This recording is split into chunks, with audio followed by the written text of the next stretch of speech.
इस वीडियो में मैं आपको एक बिल्डर का किस्सा सुनाना चाहता हूँ।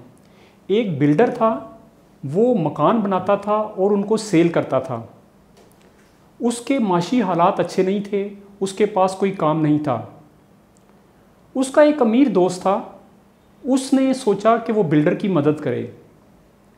उसने बिल्डर से कहा कि मैं एक मकान बनाना चाहता हूँ अपने लिए और ये रकम है, तुम इस रकम को इस्तेमाल करो और मेरे लिए एक मकान बना दो। बिल्डर बहुत खुश हुआ और लेकिन जो अमीर शख्स था उसने कहा कि मेरे पास वक्त कम है, मैं निगरानी नहीं कर सकूंगा, सारे फैसले तुमने खुद लेने हैं और मुझे सिर्फ आपने एंड पे बताना है, मैं आके आखिर में मकान देखूंगा। बिल्डर ने अपने काम का आगाज़ कर दिया और मकान को बनाना शुरू कर दिया। जब वो मकान बना रहा था, उसके जहन में एक ख्याल आया। उसने सोचा कि जो रकम मुझे मकान बनाने के लिए मिली है, अगर मैं उसमें से कुछ बचा लूँ, मकान पे ना लगाऊं, तो मुझे फ़ायदा हो जाएगा। उसने ये धोखे का प्लान सोचा। उसने जो मटेरियल था वो चीप मटेरियल इस्तेमाल करना शुरू कर दिया।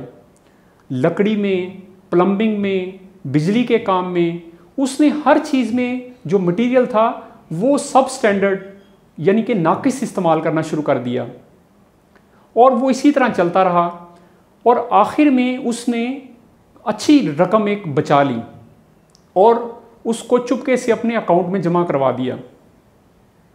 जब मकान कंप्लीट हो गया तो उसने अमीर शख्स को बुलाया और दिखाया कि मकान बिल्कुल रेडी है। जब अमीर शख्स आया तो वो उसने मकान को देखा तो बज़ाहिर मकान बहुत ज़बरदस्त और खुशनुमा दिखाई दे रहा था। अमीर शख्स के वहमो गुमान में भी नहीं था कि इसमें बिल्डर ने बददियानती से काम लिया है और नाकिस मटेरियल भी इस्तेमाल किया है। बिल्डर का ये ख्याल था कि अब उसने धोखे से एक रकम भी बचा ली है और उसको मुआवजा भी मिलेगा अब मकान बनाने का। लेकिन इसमें एक ड्रामाई मोड़ आया। जो अमीर शख्स था उसने जो चाबियां थीं, जो कीज़ थी मकान की, वो बिल्डर के हवाले की और उसे कहा कि मेरे पास रहने के लिए बड़ा अच्छा आलीशान मकान पहले से मौजूद है, मैं सिर्फ तुम्हारी मदद करना चाहता था और ये मकान तुम्हारे लिए है, तुम इसमें रहोगे। जब बिल्डर ने ये बात सुनी तो उसको बहुत अफसोस हुआ। उसको अफसोस था कि अगर उसे पहले पता होता कि ये मकान वो अपने लिए बना रहा है और इसमें उसे खुद रहना है, तो वो कभी बददियानती से काम ना लेता, कभी नाकिस मटेरियल इस्तेमाल ना करता, बल्कि बेहतरीन तरीके से उसको मुकम्मल करता। इस स्टोरी में, इस कहानी में हमारे लिए यहाँ पे एक बहुत बड़ा लेसन है। वो लेसन ये है कि हमें अपने एटीट्यूड पे काम करना है।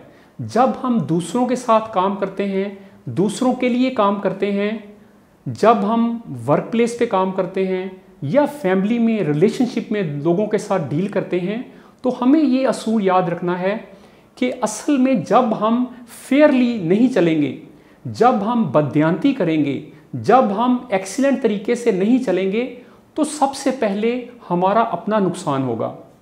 हमें उस एटीट्यूड, जो बुरा एटीट्यूड है, उसके कॉन्सिक्वेंसेस जो हैं, उसके जो बुरे नताइज हैं, उनका सामना करना पड़ेगा। तो इसमें जो मैसेज हमारे लिए ये है, we all are building our own homes. हम अपना घर तामीर कर रहे होते हैं।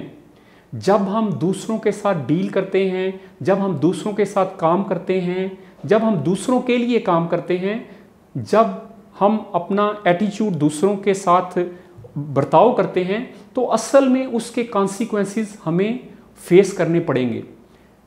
हमारी इस सोसाइटी में जो नाम है, जो हमारा कल्चर है, वो ये है कि हम एक्सीलेंस वाला काम नहीं करते। जो एवरेज लोग हैं वो सिर्फ मामूली गुजारे वाला काम करते हैं, ऑर्डिनरी काम करते हैं, एक्सेप्शनल काम नहीं करते। वो सिर्फ मिनिमम रिक्वायरमेंट पूरी करते हैं जिससे सिर्फ गुजारा हो जाए। वो शानदार तरीके से एक्सीलेंस वाला काम नहीं करते।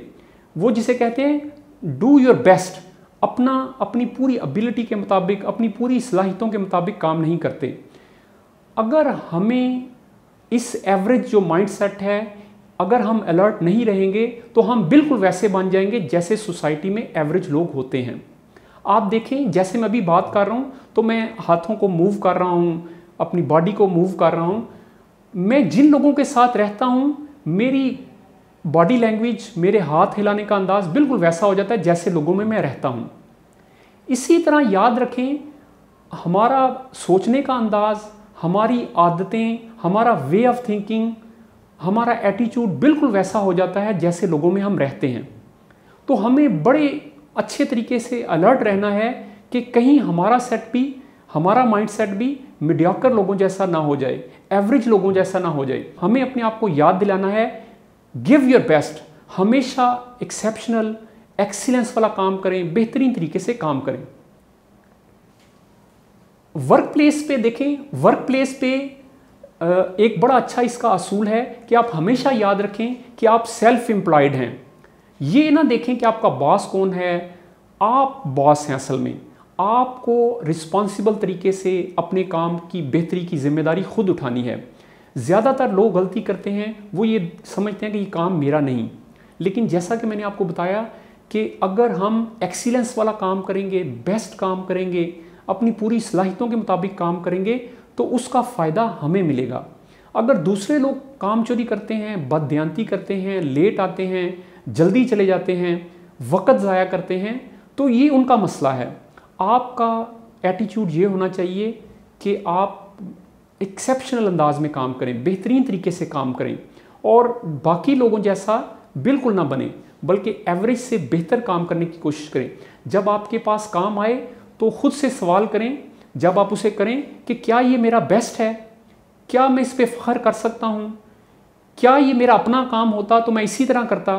तो ये सवाल आपको एक्सीलेंस वाले रवैये की तरफ लेके जाएंगे। ज़्यादातर लोग गलती कहाँ पे करते हैं, जब वो कोई काम करते हैं वो समझते हैं ये मामूली सा काम है, इसको जैसे भी कर लिया जाए कोई फ़र्क नहीं पड़ेगा। लेकिन आपको याद रखना है कि ये जो छोटे छोटे काम होते हैं, इन्हीं से हमें बड़ी अपॉर्चुनिटीज़ मिलती हैं। जब हम इनको अच्छे तरीके से करते हैं, जो असाइनमेंट हमें मिलती है, जो टास्क हमें मिलता है, जब आप इसको बेहतरीन तरीके से करते हैं, एक्साइटमेंट के साथ करते हैं, फिर आपको नई अपॉर्चुनिटीज़, बड़ी अपॉर्चुनिटीज़ मिलती हैं। वो लोग जो विजन के साथ काम करते हैं, जिनके पास अपने ख्वाबों के लिए एक्साइटमेंट होती है, जो पुरजोश अंदाज में काम करते हैं, लोग उनको नोटिस करते हैं, लोग उनको हायर करते हैं, लोग उनको प्रमोट करते हैं।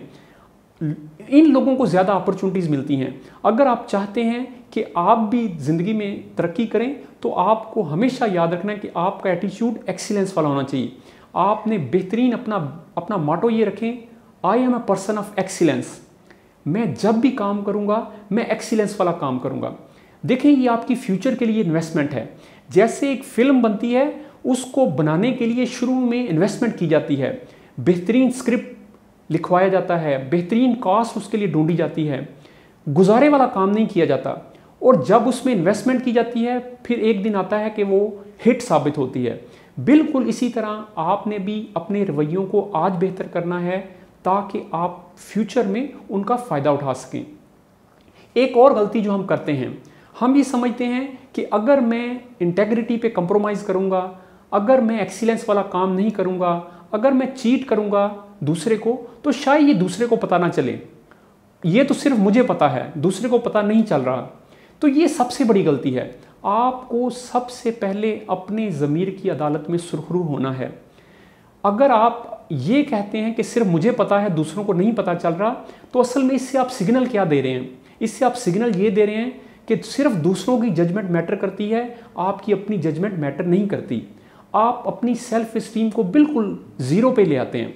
तो आप याद रखें कि आपने हमेशा एक्सीलेंस वाला काम करना है। अपने एटीट्यूड पे काम करें, देखें कि वो ज़्यादा बेहतर हो, ज़्यादा एक्सेप्शनल हो, एक्स्ट्रा माइल तय करें, गुजारे वाला काम ना करें, बल्कि थोड़ा सा आगे जाके एक्सपेक्टेशन से ज़्यादा डिलीवर करें।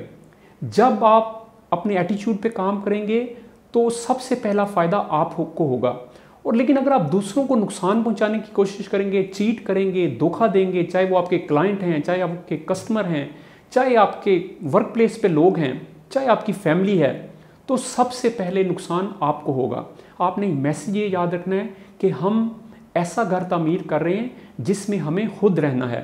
तो हमेशा अपने एटीट्यूड पे काम करें और इसी से आपको अच्छे नताइज मिलेंगे।